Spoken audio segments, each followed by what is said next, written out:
Hello, hello! It's Katie, and I have a secret ingredient that we are going to use from your kitchen to do a cool DIY project today. So I would love it if you would join me and stick around. Okay, so I got these metal pieces this weekend at a craft fair, and then I was at Hobby Lobby this week because I make at least one trip a week, let's be honest. And I saw them there, and I was like, the craft universe is talking to me. I need to do a project with these, so let me hoard them all. So I've got a bunch of pieces, and I figured I better do something with them, and y'all can join me, watch me. All right, so I've got a fun trick for a couple different ways we can modify store-bought metal pieces that may just be like a little too shiny for your taste. So that's my house. I like kind of a farmhouse, rustic, collected vibe. So if you dig that too, you might not just want to use something that's store-bought right off the shelf, and we can do some things, probably with things you already have on hand, and one thing from your kitchen you're sure to have, and we will make something really unique today. So let me show you what I'm gonna do. So I got this. Is this not so cute? I know it's very see-through. I'm doing a new camera mount situation, so hopefully this will work and I can adjust it down so you can see when I'm gonna work. So you guys give me a hearts if it's looking good over there, okay? So this is what I got to work with. And it's this metal piece, and it says gather. I don't know if you can read it either way. Maybe that looks good to you? Maybe? So I'm going to do this, and I'll probably mount it to some sort of piece of wood and add a bow, but I'm just going to work on the metal elements today. And y'all, it was $12, and you know, like every other week, the whole store goes half off. Like one half of the store every 2 to 3 weeks goes half off. So either use your 40% off coupon, get the app, or wait till it's on sale, okay? Because metal does go on sale like every other week, I think. So, so $6 for this project, essentially. So very good deal. So anyway, I didn't introduce myself yet. Let me do that. I get so excited about crafting. And I'm working on talking slower. But anyway, my name is Katie. I own a DIY studio in Northwest Arkansas called Junk to Jewels. So if it's your first time joining us, welcome. I'm already seeing some familiar faces that I know. Hello, Susan. Hi, Tammy. And I got a question today for y'all, because this is interactive. You guys gotta talk to me, or I feel like I'm talking to nobody, okay? So let me know that you're excited. Actually, I want to know, what is the temperature where you are today? Comment with the temperature and let me know that you're there and how much you're suffering. It's like, I'm sweating. I had to go get myself a fan to keep here so I wouldn't just be rolling in it while I'm trying to videotape, right? So how hot is it where you are? I think it's in the 90s today in Arkansas, very hot. My husband is in North Dakota or South Dakota. He said it's like 80 something with 80 something humidity. So he is miserably hot there and wearing his full army monkey suit too. So there's Tabitha. Hi, Tabitha. So for those of you hot degrees, Megan says it's hot. Yes, it's hot. So I think I posted about the stock tank idea here, and people were like going nuts about it. And so many people told me they had one when they were young and like had good memories about it, or their grandparents had it. So we went out and bought one. I actually asked my husband, and he was like, "Yep, I'll get it." And so like the next day he did it and put it up in the yard, and it's pretty warm when you get in, but it is refreshing. So maybe tonight me and my daughter will go get in there and cool off a little bit. So, oh, Susan says that it's 96 degrees in Texas. I want to go to Magnolia Farms in Texas, but I won't go in July or August, right? Okay. So I'm going to show you what we are going to do here. So if you just popped in, we're going to take some store-bought metal and a few ingredients today and make it look like aged. So I did it with a few pieces already, so I'm going to show you those, and then we'll kind of get started with this, okay? So this one, can you see? Tangled up. Okay, so this is the back. See how it's really shiny and reflective? It's still galvanized, still pretty. You could still put it up in your house. I just have to be extra when it comes to craftiness and transform it. So this one, I kind of did a light aging on one end, and then towards the end, the E and the R over here, you can see I went really heavy, making it look really rusty. So I could carry that through the whole piece, but I just wanted you to see the silver, how you could make that transform, either look really rusty and old, like maybe it was tin from an old barn or something, and or just kind of medium. And then this is the one I'm going to do today on the round gather sign that I got, because I think that could also be a wreath for your front door, right? I think that's really cute. And okay, so this, see, thankful, same. And I think these are the same price. So for around $6, you can make one of these words, okay? and hang it on anything. You can mount on a piece of wood. They come with the little D-rings already on them, so it makes them really easy to hang. So you could just put a ribbon through that and put it on the wall, or mount it to a piece of wood background or something, okay? But anyway, look at this one. I'm like shoving it all up here. Can you see this? It's kind of like patina, and it has some texture, and it's just really neat and old looking, right? Almost mossy. You guys like it? Let's see some hearts. Hearts, thumbs up. Let me know if you like it. Does anybody want to guess what the secret ingredient is? I mean, you can already see my spray paint. We're gonna use some spray paint. Okay. Do you sell these, or where can we get them? Jennifer, the metal elements that I'm using today are all from Hobby Lobby. So like $6 when they're half price, regularly $11.99. So go scoop them up, and you can do this too at home. And I already had spray paint, which is one of the main ingredients. We're gonna use paint. Do you guys wanna guess what the other ingredient is? It's from the kitchen. We're gonna go here. Okay, so I'm gonna get my gather sign. We are gonna use a magic sponge, but that's not the secret ingredient, Carla. Well, why do I always grab the dullest pair of scissors? I'm telling you. Vinegar. I have heard that you can like make metal rust outside if you leave it outside, like in a bath of vinegar and salt, or I have heard it, but I haven't tried it. I'm impatient, so I probably couldn't do the waiting part. I'm an impatient crafter. Baking soda probably would do something to it. Flour, no. All right, you guys ready to see? It smells good. Is that a good hint? Smells good. Anybody? Okay, so I've got 3 simple steps to doing this, and I'm gonna spray paint in my house. I did put down a piece of cardboard that I had, but I don't recommend normally spray painting in your house. So we are going to spray, sprinkle, and then paint, okay? And what we are gonna sprinkle into the wet spray paint on here is cinnamon. So this is seriously the 3rd bottle of cinnamon that I'm going through in the past few months, because I love this technique. So Kara, she'll be on a video tomorrow night. We're gonna do a live video. I'm not sure exactly what time yet. I wanna say 7, but we're gonna do a live video. But she did a really cool, like, she made a hanging lamp from like one of those chicken feeder lights, I think it is.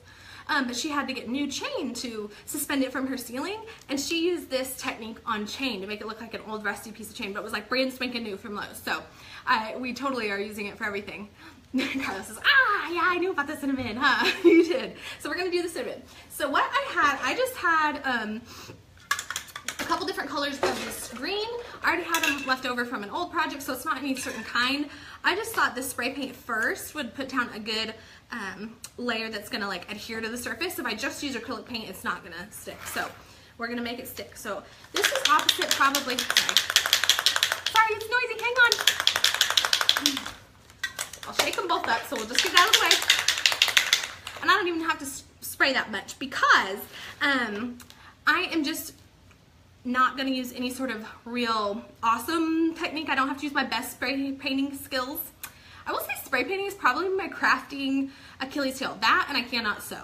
Okay, so I like all different other Karen's, sorry, it's making me laugh. Karen said her husband would kill her if she spray painted in the house. So my husband is gone. He doesn't know, but he would probably let me. So I'm gonna just try not to get it on the table. But this is not really spray painting, because I'm not like having to do it nice and even. I'm just doing more like bursts, okay? So see, I'm not doing anything out of control, because I kind of want some spots to have still some metal showing, some spots to be this green, and then I'm gonna layer on the last paint that I do is gonna be like a darker hunter green. So because I had like a limey and I guess this is like a gecko green. Oh, of course it's not gonna work. Okay. So I'm just kind of swatching it around. I did have gloves. Hang on. Oopsie. I put on gloves. Because I want to lift it up and show you guys and not be covered in snow. Okay, so there's my first level of green. It already made my work surface cute. So you can still see there's a lot of metal still showing. I'm gonna go with this other color green, which this is the limey, like bright green. And I'm just gonna hit some of those spots on top of where I already sprayed, and then some new spots. And my bang is like out of control. I'm sorry. This is really hard not to like look at yourself and be like, oh. nobody loves to watch themselves on video anyway, right? So, and then, okay, I used both of these already today. And of course I'm gonna have a problem. Come on. Maybe I clogged it up earlier, huh? Let's see. Well, I have this third color. Let's give it a try and see if it's gonna spray.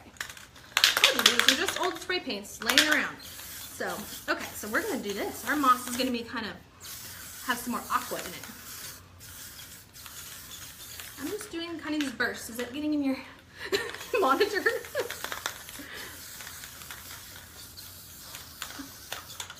Okay. A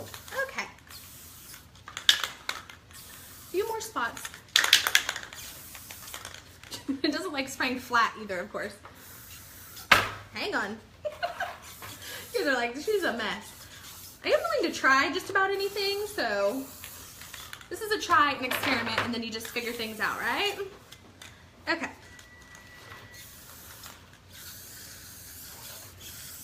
I actually saw this technique first, I think. I watched a tutorial, I don't even remember who did it, or just like a blog post about taking old fan blades, like the wood fan blades, and they turned them into a faux windmill. So I did that project, but she explained how she sprinkled cinnamon on her wet paint, and I just found that it works better with the spray paint. So she used regular paint and then I think sprinkled some in. But so we are ready, while it's still wet, to sprinkle some cinnamon. This is our secret ingredient from the kitchen, ladies, that we are gonna use to make this look awesome. So we sprayed it with the spray paint, a couple different colors, and I can imagine, like, you know that really pretty patina aqua color that metal gets sometimes, like I've seen jewelry and pieces like that gets when it's outside. You could do that. I mean, you could do black and just have some texture to it. Okay, so I did my first one semi-evenly around. So I'm gonna shake it off. You guys wanna look how this is looking? Isn't that neat? So I think you could even stop here, but I'm gonna add that hunter green color because I do want it to look like it's kind of mossy, kind of aged outside. Does that make sense? Pam says it's cool. I think it's cool too. Okay, so for my paint step, I'm just using some chalkboard paint. Earlier today I used chalk paint I was at the shop, and I did those other pieces that you saw. So I'm gonna use this chalkboard paint. This is just what I had at home. And I'm gonna use, you can use a paintbrush, I'm gonna use a makeup sponge. So I just will dip it in the paint, and this is like a really dark green. I'm just gonna dab off here, and then I'm gonna dab in some places, like on top of where the cinnamon is, and just kind of cluster some of that dark green in places. So once I get some of that down, I can even go in and sprinkle just more cinnamon. It's just kind of a play thing. There's no like technique. I want to give you guys like the basic guidelines here. It's just the spray paint, the cinnamon, and I would probably add a sealer after you're done with this paint step, just because I don't want cinnamon falling off or whatever once I've got it how I like it. So I tend to put a thing. My favorite sealer is like the polyacrylic sealer. It's like in an aqua blue can. I'll have to show you guys. But they have it in matte and like gloss or satin, and it just won't, it doesn't yellow, so I like that, and it's water-based, so that tends to work the best for me and is my go-to sealer. Although my husband is the go-to applier because again, my crafting Achilles heel is probably spray painting. So I've never like tried to spray paint a piece of furniture and stuff. I'm just bad at it. I think it has to do with the patience level. You have to require some level of patience to spray paint evenly and thin coats, and I just want to blob it on and be done with it. Is anybody a good spray painter? I don't know. But my husband, our very first like real craft we did together was making picture frames, and that was his job, was doing the sealer for sure. Like, not only did he make them out of the wood, I did all the painting and stuff, but when it came to sealing, he was like the standard of excellence on the seal for those. And I don't know, I'm just going until I think it's done. There's no real technique. You want to get a look at how that's looking? But it is hard to see. I know it's see-through. So for those of you that hopped in midway, this is what it looked like at the beginning, straight from Hobby Lobby. Okay, which would be perfectly fine. Like, incorporating metal in your house is like instant, like, farmhouse vibe to me. You guys agree? And I think it still keeps it fresh and kind of minimalistic. But I'm making mine faux, rusty, mossy green. is what I'm going for. So I'm gonna do that, and then I was telling y'all tomorrow, but Kara and I are gonna be at my house again. She's gonna come over. I'll try not to drink so many mommy drinks. I'm not playing the wine game again. It'll be fun still, I promise. But she's gonna come over and we're gonna do a paint thing. I think we're gonna make a couple unique door decor pieces. So I'm gonna do one project and she's gonna do one project, and we are gonna just show you live as we paint together, okay? Here's Kaya. What's she say? Does it smell like? Garlic? And? Cilantro. Cilantro. Kaya's making dinner. She just had to say, smell this. It smells delicious. We've got cinnamon scent coming off my craft project, and Kaya's making dinner. She's cooking my Blue Apron. I know, I probably told you guys all the time, but I love Blue Apron. And so that one of the reasons I love it is because she will cook and my husband will cook. So more than just grill. Like, he usually is grill master for sure, but he will cook when it's Blue Apron, when it's step by step and it comes in the box. So she's on dinner while I get to grab with y'all. Mostly because our schedule's weird, because my husband's out of town and it's not as structured as it usually is, probably. Okay. I'm probably gonna call this good. Are you guys tired of watching me dab? I'm so sorry. This is the live part. I wish it would all just dry so fast, but you can just play with the layering, the paint, and the cinnamon until you get the look that you like, or you could even go back in with the spray paint. But just a really fun technique. Like I said, if you bought something store-bought and you just want it to look old, this is an awesome way to do that. So I promise I'll post the finished project when I mount this and get the bow on it tomorrow. I'll show that off, and so you guys can kind of see how that all came together in the before and after. So I appreciate you hanging out with me and doing this craft. If you know somebody else who likes DIYing or may want to tackle, you know, painting on their kitchen table with me or would enjoy this, would you please share it? I know that so many of you are loyal Junk to Jules followers, and we just appreciate every new one who you add to this group and add to our page, and we just love the community that's growing here at Junk to Jules and sharing everything we know with you. So if you guys have some questions for a tutorial, please hit me up. I'd be glad to answer those. And I will hopefully see you tomorrow, okay? Y'all have a good Thursday. Bye. No, I can't.